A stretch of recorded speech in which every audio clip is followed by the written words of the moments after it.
Welcome to today's video, where I'll be revealing something that might surprise you. Not all brain tests used after 60 are helping your Alzheimer's prevention efforts. Some might actually be hindering them. By the end of this video, you'll understand which common assessments could potentially be misleading your prevention strategy, how these tests might create unnecessary anxiety that affects cognitive health, and most importantly, what alternatives actually support brain health as you age. I won't just point out problems. I'll share actionable solutions you can discuss with your healthcare provider. If you've been diligently monitoring your cognitive health, this information could change your approach entirely. Stay with me until the end for a special resource that could transform your prevention plan.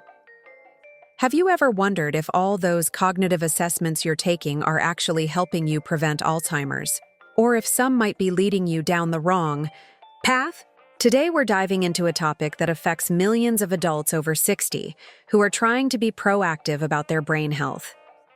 Let's start with something many of you have experienced, that moment of panic when you can't remember where you put your keys or when you forget someone's name.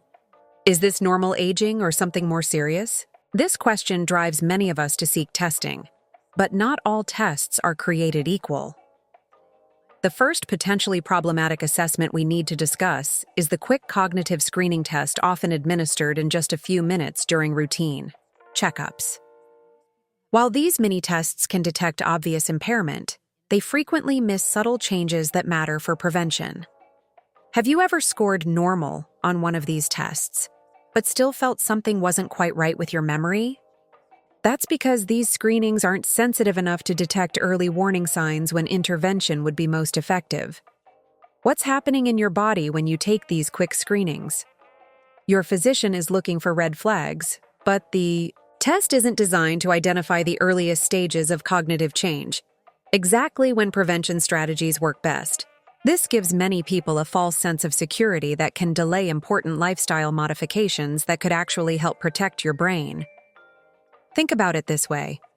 Would you want a cancer screening that only detects late-stage disease when treatment options are limited? Of course not. So why accept this for your brain health? The second assessment that might be undermining your prevention efforts is the isolated memory test that doesn't consider your complete cognitive profile. Memory is just one aspect of cognition. Have you noticed changes in your ability to multitask or how quickly you process information? These changes often precede memory problems, but aren't captured in traditional memory-only assessments. Your brain is incredibly complex, and reducing its health to a single memory score is like judging a car's performance by only checking the gas tank. What about the engine, the transmission, the electrical system?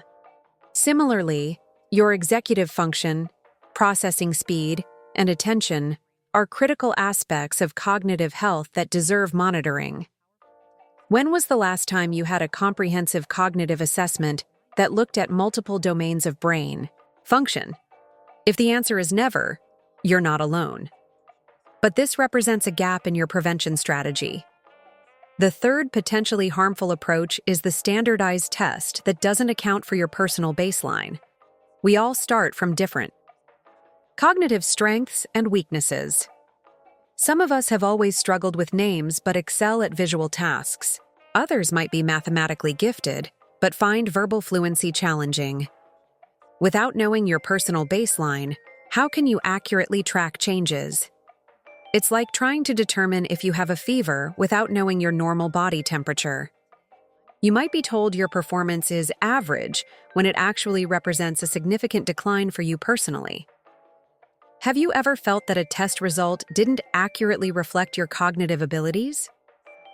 This disconnection between testing and real-life experience creates anxiety, which brings us to our fourth concern: tests that generate unnecessary stress. The anxiety produced during cognitive testing actually affects your performance, and more worryingly, can impact your brain health over time. Have you ever noticed how stress makes it harder to think clearly or remember information? That's because stress hormones like cortisol can damage the hippocampus, the very brain region essential for memory formation that's often affected Early in Alzheimer's disease. Imagine walking into a testing situation already worried about your performance. Your heart races, your palms sweat, and suddenly you can't remember information you knew perfectly well yesterday. This white coat syndrome for cognitive testing doesn't just give inaccurate results. It creates a cycle of anxiety that may actually contribute to cognitive decline. How does your body feel before a cognitive assessment? That physical response might be telling you something important about how the testing process itself is affecting your brain health. The fifth problematic approach involves tests that focus exclusively on problems without offering solutions. You complete the assessment, receive a score, perhaps even a diagnosis. But then what? Without connecting testing to actionable prevention strategies, these assessments can leave you feeling helpless. Another state that research shows may contribute to cognitive decline. Have you ever received test results without clear guidance on what steps to take next? This gaps between testing and treatment planning represents one of the most significant missed opportunities in Alzheimer's prevention. So what should you be doing instead? Let's talk about approaches that actually support prevention rather than potentially harming it. First, consider cognitive assessments that measure multiple domains including memory, executive function, processing speed, and attention. These comprehensive evaluations provide a complete picture of your brain health, identifying subtle changes that might be missed in quick screenings. Have you ever played a musical instrument or learned a new language? These activities engage multiple cognitive systems simultaneously, and your testing should do the same, examining how different brain functions work together rather than in isolation. Second, prioritize establishing your personal cognitive baseline. This means working with healthcare providers who take the time to understand your individual cognitive profile, education level, and life experiences. With this baseline established, even subtle changes can be detected early when intervention is most effective. When was the last time a healthcare provider asked about your cognitive strengths rather than just looking for weaknesses? This approach represents a fundamental shift in how we think about brain health assessment. Third, consider testing approaches that minimize anxiety. This might mean choosing take-home assessments that can be completed in comfortable, familiar environments. It could also involve computerized testing that adapts to your performance level, reducing the stress of questions that feel too difficult. Have you noticed how much easier it is to think clearly when you're relaxed versus stressed? Creating a low-stress testing environment doesn't just provide more accurate results.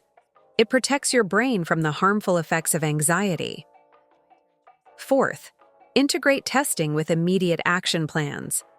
Effective assessment should always connect to personalized prevention strategies.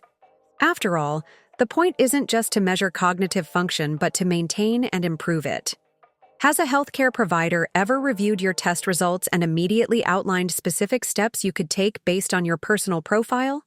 This connection between assessment and action represents best practice in Alzheimer's prevention. Finally, consider complementing traditional testing with functional assessments that measure how your brain performs in real-world situations. These might include technology-enabled tools that track your daily cognitive function through games or activities, providing a more naturalistic view of your cognitive health. How does your brain function when preparing a complex meal or navigating a new location? These real-life cognitive challenges often reveal subtle changes that paper and pencil tests might miss. Let's also address an important question many of you might be asking. How often should you be assessed? Contrary to what some might recommend, more testing isn't necessarily better. Annual comprehensive assessments are sufficient for most people, with more frequent monitoring only if changes are detected or if you have specific risk factors. Have you been told you need quarterly cognitive testing? This frequency might actually be creating unnecessary anxiety without providing additional preventive benefits. Another critical component of effective prevention is understanding the connection between cognitive health and other aspects of your well-being. How's your sleep quality? Are you managing stress effectively? Is your blood pressure controlled?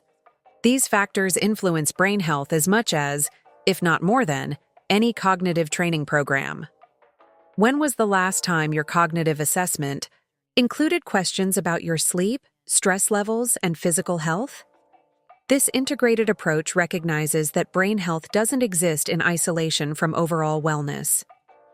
Let's talk about some specific alternatives to potentially harmful testing approaches. Consider digital platforms that provide ongoing cognitive monitoring through engaging games and activities.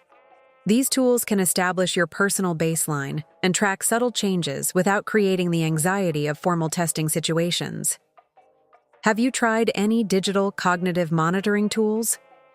The best ones make assessment feel less like a test and more like an engaging activity, reducing stress while providing valuable information. Another alternative is cognitive health coaching, which combines assessment with personalized support and strategy development. This approach shifts the focus from simply measuring problems to actively working on solutions. What would it feel like to have a partner in your cognitive health journey rather than just periodic evaluations? This collaborative approach often improves both compliance with prevention strategies and overall outcomes. For those with access to specialty care, comprehensive neuropsychological assessments provide the gold standard in cognitive evaluation. These in-depth assessments establish a detailed baseline across multiple cognitive domains and can detect subtle changes years before symptoms might become apparent. Have you ever had a comprehensive neuropsychological assessment? While more time-intensive than quick screenings, these evaluations provide significantly more actionable information for prevention planning. It's also worth discussing the role of biomarker testing in prevention strategies. Blood tests measuring specific proteins associated with Alzheimer's risk can provide valuable information without the stress of cognitive testing. These objective measures complement functional assessments and help tailor prevention approaches to your specific risk profile.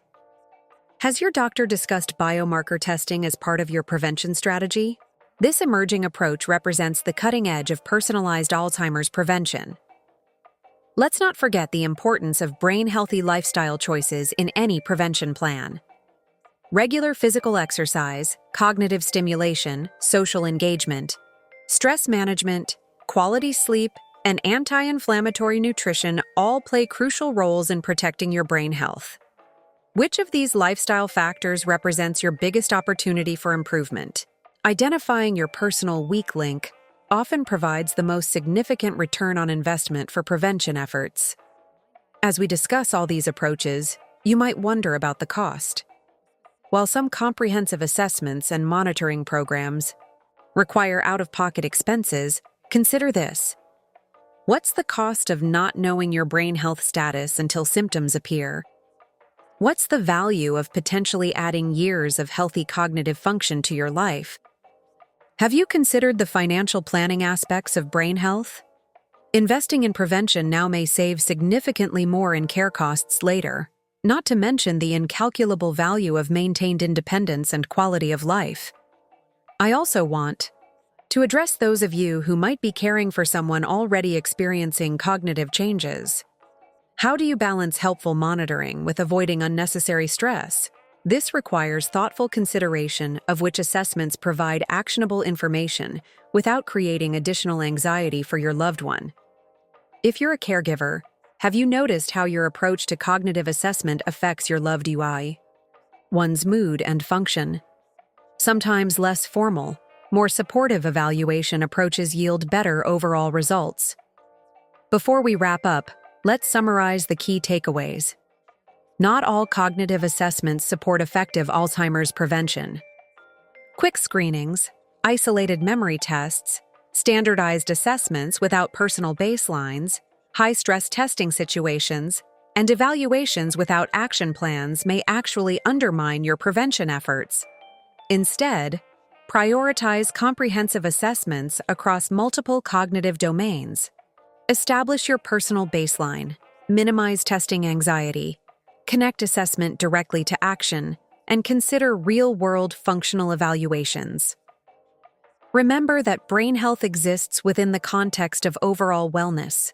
with sleep, stress management, cardiovascular health, and inflammation all playing crucial roles in your prevention strategy. Most importantly, view cognitive assessment not as something that happens to you, but as a tool you can actively use to protect and enhance your brain health as you age. If you've stayed with me until this point, I want to sincerely thank you for your commitment to understanding this critical information. Your dedication to brain health is exactly what will make the difference in your prevention journey. Now, I'd love to hear from you. In the comments below, please share which of the 5 potentially harmful assessment approaches mentioned today resonated most with your personal experience. Was it the quick screenings, the isolated memory tests, the standardized assessments, the stress-inducing evaluations, or the tests without action plans? Your insights will help others in our community recognize these patterns in their own care. If this video has been valuable to you, please consider hitting that like button. It helps others find this important information. And if you haven't already subscribed to the channel, now is the perfect time to join our community of people committed to brain health and Alzheimer's prevention. The next video appearing on your screen will dive deeper into the positive alternatives we touched on today, so be sure to watch that next to complete your understanding of effective assessment approaches. Remember, knowledge is power, especially when it comes to brain health. I'm honored to be part of your prevention journey and look forward to continuing this important conversation.